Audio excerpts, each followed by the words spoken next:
Klaim Ibu Nadia Arifta sebut Kaisang lamar putrinya setelah bulan puasa, sindiran Mei Lalau dibalas. Kandasnya kisah asmara Kaisang Pangarep dengan Felicia Tisu menimbulkan permasalahan baru setelah keluarga Felicia Tisu mendadak tak terima Kaisang Pangarep mendadak hilang tanpa kabar. Padahal Kaisang Pangarep sudah meminta izin untuk menikahi Felicia Tisu. Mei Lalau murka lantas menyindir keras Kaisang Pangarep yang dinilai tidak gentle. Bahkan Mei Lalau turut menyeret nama Nadia Arifta menyebut tidak tahu diri. Diketahui Nadia Arifta merupakan kekasih baru Kaisang Pangarep yang juga mantan pegawai di bisnis Felicia dan Kaisang.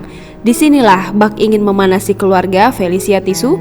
Dikabarkan jika Ibu Nadia Arifta menguak fakta mengejutkan soal hubungan anaknya dengan Kaisang. Anak bungsu Presiden Jokowi disebut akan segera melamar putrinya. Dilansir dari berbagai sumber, Sri Rahmawati, ibu kandung Nadia Arifta, menyebut proses lamaran akan dilakukan setelah bulan puasa mendatang. Sebelumnya keluarga Nadia Arifta akhirnya angkat bicara. Pihak Nadia Arifta menyebut orang tua Felicia Tisu diduga memberikan sindiran-sindiran di sosial media. Seperti diberitakan sebelumnya, Kaisang Pangarep dan Felicia Tisu dikabarkan putus. Dan kini Kaisang telah dikabarkan memiliki kekasih baru yakni Nadia Arifta. Pihaknya pun mengatasnamakan pihak keluarga menyayangkan soal unggahan dari Mei Lalau. Terlebih saat menyematkan nama akun sosial media Presiden Jokowi.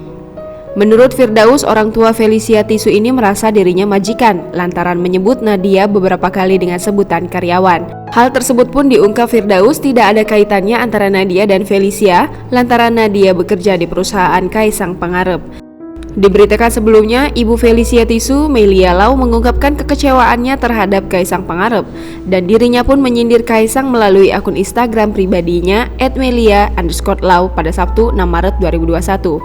Melia menyebut kecewa lantaran jalinan asmara Felicia dengan Kaisang sudah berjalan selama 5 tahun. Bahkan dirinya mengatakan Kaisang sudah berjanji akan menikahi Felicia pada Desember 2020. Namun klaim Meila, Kaisang tiba-tiba menghilang, tidak ada kabar.